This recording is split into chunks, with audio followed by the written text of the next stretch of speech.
தமிழகம் மற்றும் புதுச்சேரியில் 40 தொகுதிகளில் போட்டியிடும் வேட்பாளர்களின் இறுதிப் பட்டியல் வெளியாகிறது.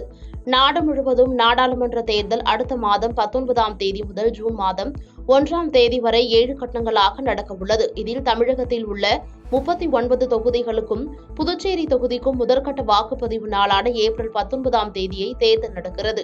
இந்நிலையில் தமிழகம் மற்றும் புதுச்சேரியில் கடந்த 20ஆம் தேதி வேட்புமனு தாக்கல் தொடங்கிய நிலையில் வேட்புமனுக்கள் மீதான பரிசீலனை நடந்து முடிந்தது. இறுதியில் தமிழகத்தில் 39 தொகுதிகளில் போட்டியிட 1085 பேரின் வேட்புமனுக்கள் ஏற்கப்பட்டது. 664 மனுக்கள் நிராகரிக்கப்பட்டன. இந்நிலையில் வேட்பாளர்களின் இறுதிப் பட்டியல் இன்று மாலை வெளியிடப்பட உள்ளது.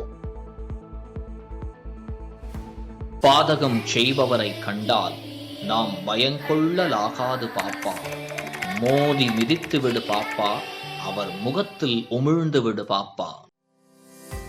அண்மை செய்திகளை உடனுக்குடன் தெரிந்து கொள்ள இணைந்திருங்கள் இயம்நாடு தொலைக்காட்சியுடன்.